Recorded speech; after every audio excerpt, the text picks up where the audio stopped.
Welcome to Superior Officer Academy.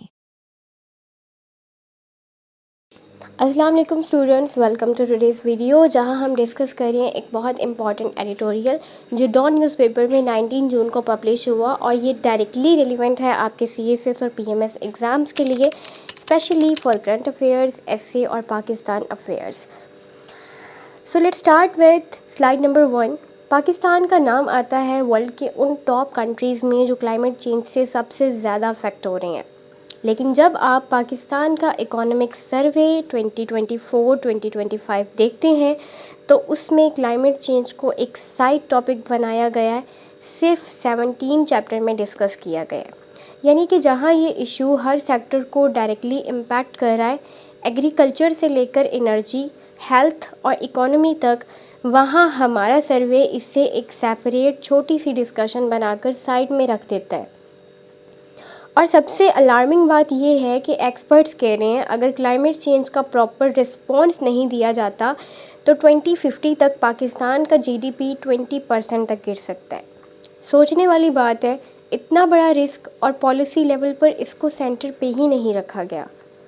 Editorial का कहना है कि क्लाइमेट चेंज को हर चैप्टर का इसेंशियल पार्ट होना चाहिए था, सिर्फ एक स्टैंड अलोन चैप्टर नहीं, क्योंकि पाकिस्तान के लिए ये एक अलार्मिंग सिचुएशन क्रिएट करने जा रहा है।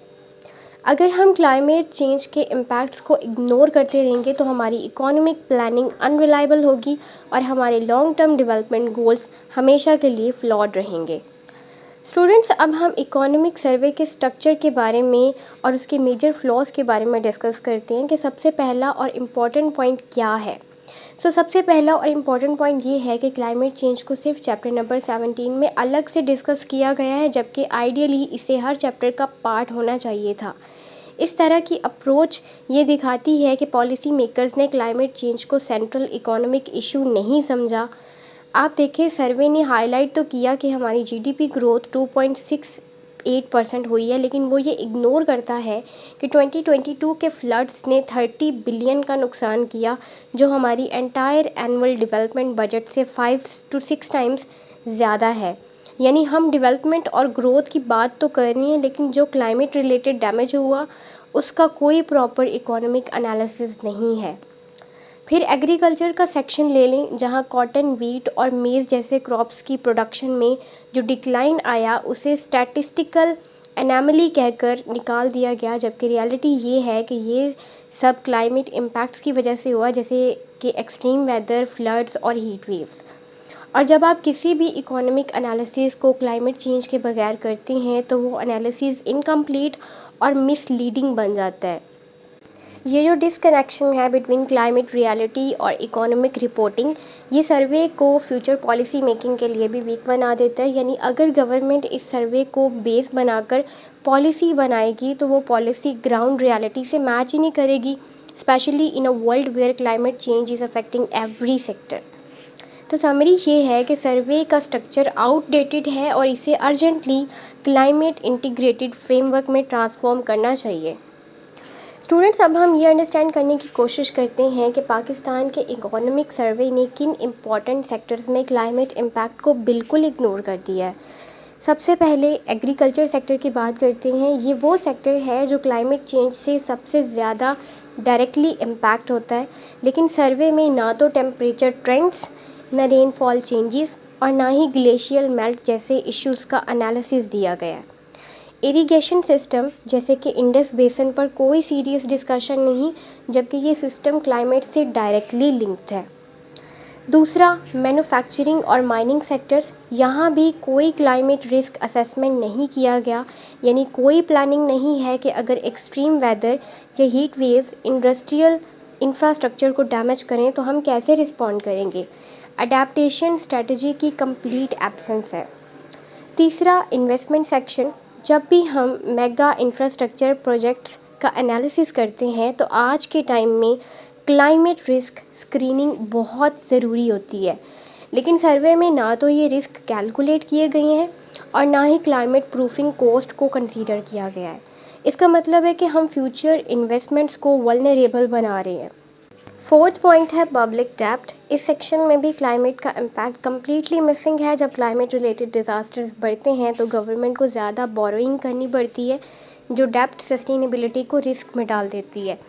लेकिन इस एस्पेक्ट को सर्वे ने हाईलाइट ही नहीं किया। और आखिरी पॉइंट है एनर्जी सेक्टर। सर्वे ने ना तो रिन्यूएबल एनर्जी की तरफ शिफ्ट को डिटेल में कवर किया और ना ही ये बताया कि चेंजिंग क्लाइमेट के अंडर हमारी हाइड्रो पावर प्रोजेक्ट्स कितने सिक्योर हैं।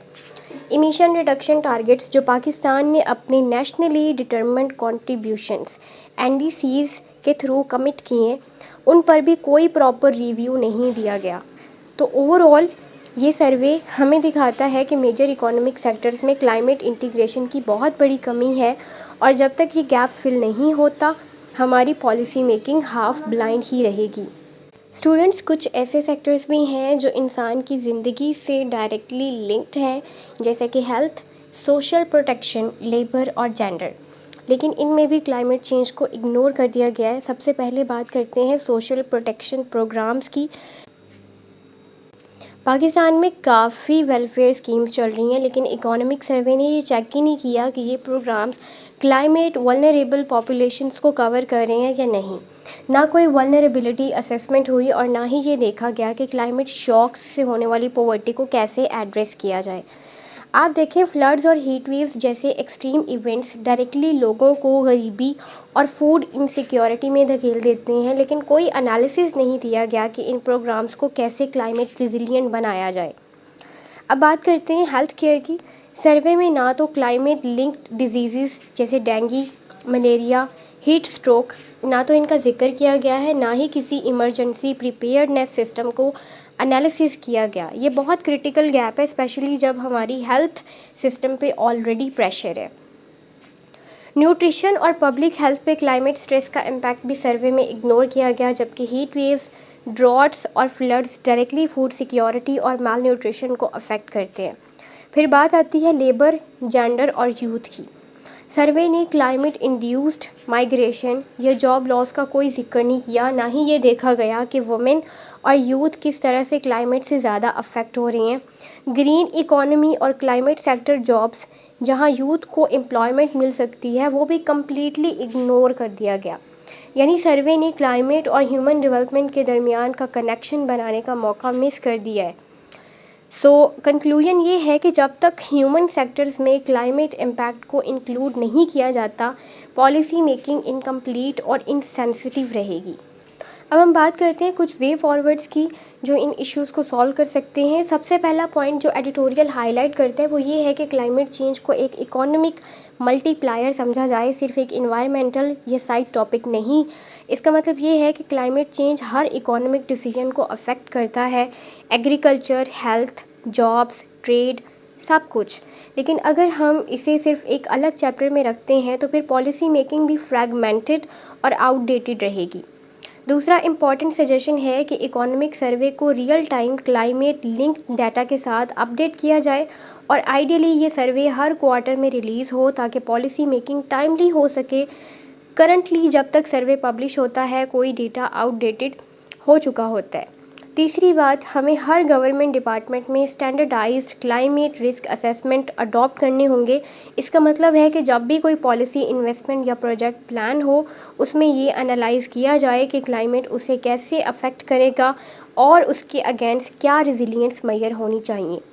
और फाइनली सर्वे का रोल भी बदलना चाहिए। अब वो सिर्फ एक रिट्रोस्पेक्टिव या पिछले साल का रिव्यू डॉक्यूमेंट नहीं रहना चाहिए, उसे बनाया जाए एक फॉरवर्ड लुकिंग पॉलिसी टूल जो हमें गाइड करे फ्यूचर डिसीजंस में, स्पेशली जब हम एग्जिस्टेंशियल क्लाइमेट थ्रेट्स का सामना करें।